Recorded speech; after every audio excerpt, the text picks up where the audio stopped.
Your village. Everybody will now know that it's your first time because before you do it, you start shaking like it dey shake. Yes, So that once you arrive, the wind alone, the cold will not blow you off. Give them a net, give them a net. After you cried on your way to Sheffield. Hey guys, welcome back to my channel, and if you're new here, my name is Kuskus. This is Grace, and she's not new on this channel. Grace is a very good friend, and we're doing this video together. Today's video, we just want to give you guys some advice, especially if you're traveling to London for the very first time. When I say London, if you're traveling to UK for the very first time. See guys, this video has cost us a lot. We actually shot a 15-minute round and we found out that it wasn't recording. So it's so frustrating that we just have to go over this video again, but it's very important, that's why we have to do it. So thank you for coming back, and give this video a thumbs up, share it to people you know that it will help, especially after seeing the stress that we are going through. And for you to see how stressful and how, you know, we just had to squeeze our time to make this video. We are eating for the first time today. And I'm going to be eating while making this video. I hope you guys are cool with that, okay? It's actually Singapore noodles. You know now, my favorite. The recipe is on the channel in another video, so if you want to check it out, that's fine.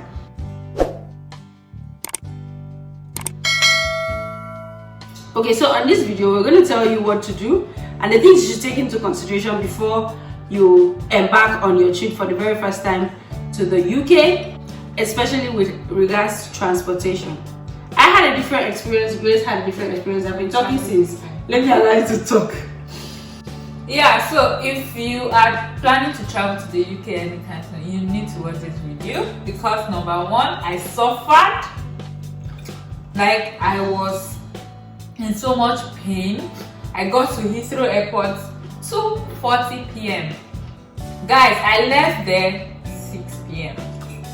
So plan your trip for weekend. I heard that weekend, you guys are going during the weekend. I traveled during the queue weekend. was so short. You were short because it's 45 minutes. I spent 3 hours, babe. That's on the immigration queue, guys. So if you have control of your travel time, it's preferable to travel during the weekend, because I traveled on a Sunday and I only spent about 45 minutes at the immigration queue. She traveled on a Thursday and she spent about 3 hours on the queue.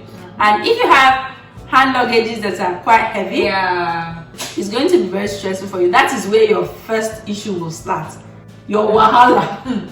The very first wahala. Like, that's where it will start. So watch out for your hand luggages. If they are very heavy, make sure that you use a rolling box where as you're standing, you're moving, you can just be rolling instead of having to carry it with your hands every single time. Yeah, so that's advice number one. Yeah. Number two, don't carry too much load. I know how important food is. Nigerian food, come to a new environment, you want to pack and pack. See, no clothes from Nigeria, you will not need them. Serious. You can't wear them, so keep any extra excess shoes, clothes. You see all those chiffon tops? Them. You will not wear them. You can carry jeans. Yeah, you can carry jeans. But all those light tops are just going to just occupy your space and you don't need it. And then I carried lots of Nigerian food, but that does not mean that there's no Nigerian food in UK. There are always African stores, so you can carry a few, maybe those spices that you know that it's very difficult to find, or the ones that are very peculiar to you that you love. But general spices, egusi, crayfish, dry fish, stockfish, they have it here, and they are still affordable for you to buy.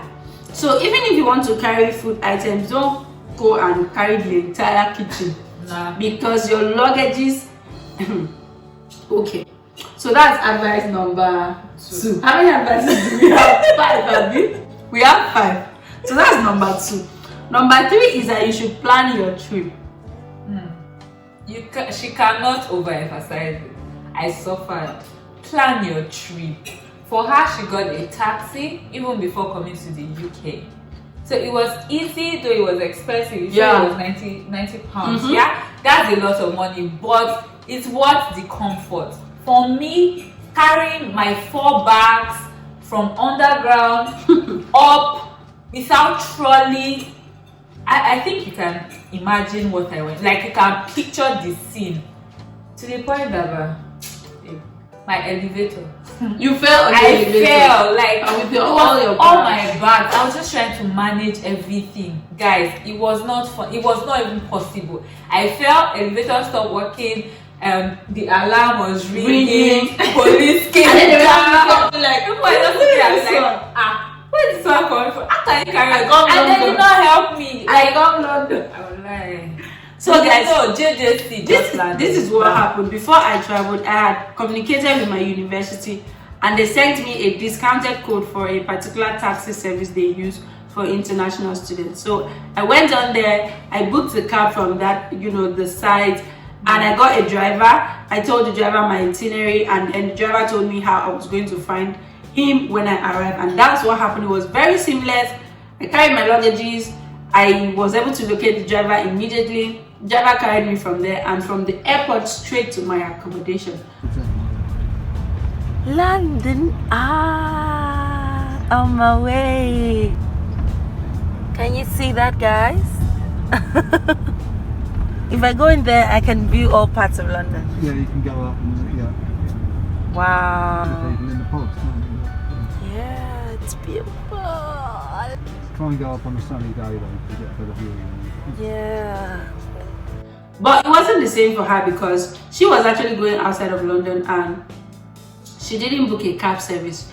Your school booked a train ticket from London to Sheffield. Somebody who has never been in UK before. So if you have never been in UK before, if it is your first time, it's either you have help, somebody that will come and pick you up from the airport and take you around. Somebody that can assist you with the bags, or you book a cab. This is because, see guys, the train, when the train stops, you basically have 30 seconds to go out with all your bags, and then if you're changing trains, you change trains like twice. Guys, don't do that. See, you cannot carry 4 bags and hop into the train and hop out. Nobody's going to help you. You are not getting help. That is not Nigeria. Like you're on your own. You are on your own. They'll just look at you and pass. I remember there was a time I wanted to enter the train. I thrown one bag, thrown the second bag, the third bag. The train was already closed. I ran. God. Like I had never gone through that kind of stress before. Physical stress. Guys, when I got to UK, I didn't feel anything. I was numb for 2 days. Nostalgia. No, not even nostalgia. Like I was anger. Emotionless. I didn't feel happy. Normally when they say Japa, you be happy. Guys, I just landed. Nothing like that for 2 straight days. Because of the frustration. I got to one point, I cried like a baby. Like I was like, who sent me? Nobody will help you here. Now me won't call UK. Who sent me work for goodness? I cried. And it's funny now, yeah, but trust me, it wasn't funny. It's not funny. Like I got to a point, I wanted to just drop all my bags and just go away. Like who said to even carry food? Who said to carry all these bags? What would I use? I was just so angry. But man, please, advice number 3. That's advice number 3. You are only gonna take your a train. So this is what we're gonna say. If you have just one luggage, maybe one rolling box and a backpack, that's fine. You can conveniently take the train. But if you have more than 2 heavy bags, I'm so sorry, it's not gonna work. You're gonna suffer. So please, it is either you seek help, get somebody to come and pick you and travel with you so that you can get help with your bags, or you can just get a taxi. See, it's expensive. Yeah, but it's worth the comfort. It's worth it because I got to my lodge 12 midnight. They've closed. I didn't have any plans. That's another story. I was just there, like 12 midnight. Imagine getting to UK 2:40, and I got to my lodge in Sheffield 12 midnight. Normally, the journey from London to Sheffield is 3 hours, max 3 hours. I got to my lodge 12 midnight. What time did you leave London? I left London 6 p.m. Yes, and I got to Sheffield 10:30. That is okay. From the train station, moving on my bags and all that, getting Uber, taking me to my house. I got home 12:30.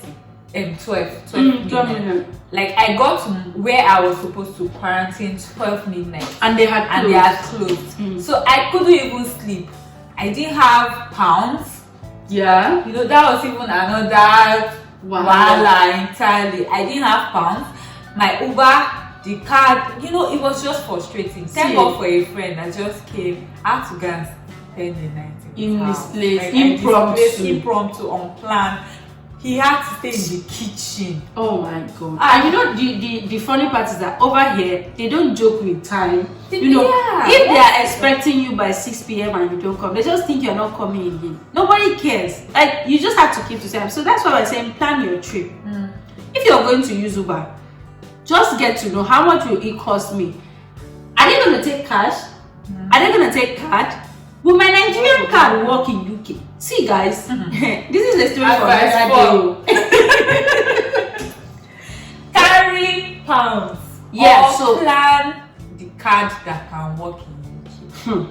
See, guys, if you have a contactless card, if you have a card that has a Wi-Fi sign on it, it's contactless, it may likely work, but that doesn't mean it will work. And remember that Nigeria, if it works, there's a limit that if you use up to £100 or $100, not even pounds, $100 in your card for a month, that's the limit.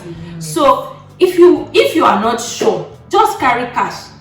You know, change your money in Nigeria. Even if you don't change your money in Nigeria, you can change it at the airport. I exchanged my dollar to pounds at the airport. I exchanged my dollar to pounds at the airport, but I don't know if they would have changed naira. So I traveled with dollars. When I arrived at London at Heathrow, I changed it to pounds. And the taxi guy had already told me that I collect only cash.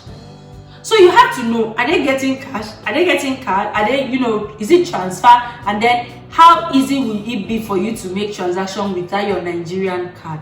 Because it's not easy. It's frustrating. It's not easy. Hey, God.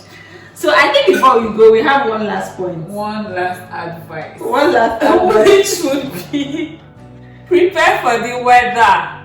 I think that's the first shock I got when I got to Sheffield. You know, getting to Heathrow, it was still warm. You know, I thought when I got to Heathrow, I was like, is this the UK that they are shouting cold?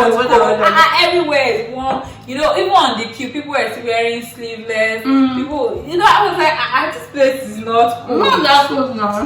My dear, and then I took the train from the airport, so I didn't feel any cold, any major cold, until I got to Sheffield. It was like -1. It was -1 then. How what's the temperature now? Today it felt like -12. Yes, today felt like -12. -1 today. It's -1 now. So you know the night I came, you know, I was trying this Nigerian card wahala. My school had said if you want a bedding package, you pay £50. They will deliver it before you arrive. I couldn't pay with my Nigerian card. So when I came, I brought my bedsheet from Nigeria that, okay, I'm going to use it to cover that night. That was the beginning of my sorrow. My woes. Guys, that night, I slept covering my bedsheet, Nigerian bedsheet, one layer. Thank God for you that you tried bedsheet. I woke up with catarrh, with cough, with fever. That catarrh, that illness lasted me for 12 days. I thought it was COVID and I was in quarantine. It was terrible. I have that story already on the page. My worst days in London. So guys, see, let me tell you. Buy at least one set of warm clothing from Nigeria. Buy gloves. Buy head warmer. Buy head warmer. Especially if you are coming in winter. Oh, winter is between December and February, March. Oh, this is February and it's still very cold. So between December and if you're coming between September, I came in September. It was still cold, but I wore a big cold. So it was even September I came. September was autumn, and then I still wore a pullover, but it could enter me. I could not recover. So you have to come in winter. Your warm clothing, your winter jacket, just don't buy too many in Nigeria. Just buy one set. You know, just buy one pair set of shoes, just one is enough. You yeah, buy the rest, so that once you arrive, the wind alone, the cold will not blow you off. Everybody will now know that it's your first time, because before you know, you start shaking like in a shake. So guys, I don't know, there are so many things that we can't even cover on the channel. So but another thing is, and you just mentioned that go and watch her video, because she said she had cold. and she was in quarantine. She was taking tea. Imagine she didn't bring tea from home, or she didn't bring ginger or any of all those things. If you're going to quarantine, guys, see, just carry your tea, your Indomie, everything that you know that you're going to eat during that period, because you are not sure the food they are going to serve you from your school is going to be okay. On the other hand, if you're staying off campus, you're not sure, because you will not know your way around, so you might not get all you need. So the things that you have brought should be able to carry you for like the first 2 weeks. Prepare for the unknown. People mind their businesses here. Nobody cares. You can. Nobody cares about you. If you are lucky to be in an accommodation that there are other Nigerians and they get to know that you are here, you are lucky. Good for you. But if you are not, just prepare as though you are on your own in this instance. So before we go, if you are taking the train, that means if you, after watching this video, you decide to take the train on your first arrival in London, I want to assume that you have just one bag. Yeah. You need to understand your tickets. Where should you come down? Which train station? I remember making a video. Yeah. Explaining like that for video you. helped my life. That was my saving grace. So this is what you can do. Download this app, City Mapper. This one here, City Mapper. And then when you download, you put in your details. You are at Heathrow Terminal 5 and you are going to St. Pancras International. So what you're going to do is they'll ask you, where are you going to? You put St. Pancras International. This is current location. So since I'm not at Heathrow, I'll put my current location. You are at Heathrow Terminal 5. So I'm going to put Heathrow Terminal 5. So you're starting at Heathrow Terminal 5 and then you're going to St. Pancras International. You will now search. So make sure that your start is Heathrow Terminal 5 and your end is St. Pancras International. So they are going to show you what your, like, these are the different routes you are going to take. This suggested. So what you're going to do is just click the very first one. So now this is the direction. Direction says walk to Heathrow Terminal 5. That will take you 1 minute. Go to platform. First entrance, Heathrow Terminal 5. That means the train station is just 1 minute away from you. Go to platform. It will take you 3 minutes to go to platform. Then you follow Piccadilly East Line. So these are the trains. Coke Foster is coming by 3:20 and all of that. These are the different times the train will come. You know. So when you follow that Piccadilly eastbound, you take the train, you enter the train.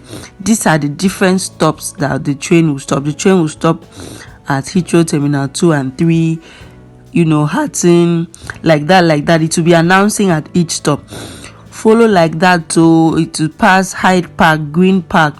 So it's 24 stops and then it will now get to Covent Garden, Holborn, Russell Square. It will get to King's Cross, St. Pancras. You come down. When you come down, it is at the same station. You walk. So you follow the direction in the train. You walk and you get to St. Pancras International. I hope you understand. I didn't know. Man, see, it's confusing, but try to talk to someone. You are coming here for the first time. Don't come and be acting like I too know. You go lost. Like, they will find you. Go lost. And when you make such a mistake, it's gonna cost you money, because if you miss the train station, if you miss the train time, you're gonna buy another ticket, and you know, just drama. So guys, you know, we love you. That's why we're bringing this kind of content to you. I hope you enjoyed this video. Yes. I hope you enjoyed this video. Share with your loved ones. Share with everybody you know that want to jack back. And then we'll bring similar contents to you. Then you can also make, suggest topics that you want us to cover in this, in this channel. I can do it myself or with any other person that is available. I came to see Grace. I'm actually leaving. You're gonna miss me, right? I'm gonna miss you, baby. Okay, I'm gonna miss you too, baby. So you guys, you can drop your video suggestions in the comment section, and we'll do well to bring it your way, because we are here to help you. We are here to serve you. Make sure you like, comment, subscribe, watch other videos on this channel. Visit Grace's Evolve with Grace podcast. Let's talk heart to heart. Follow us on social media. We just finished a live video on Instagram before we shot this video. So follow us on social media at I am Couscous at Gracella_. Yeah. I'm going to miss you, Jared. So guys, thank you so much for staying tuned. Bye bye. Keep them a dance. Keep them a dance. Keep them a dance. Keep them a dance. After you cried on your way,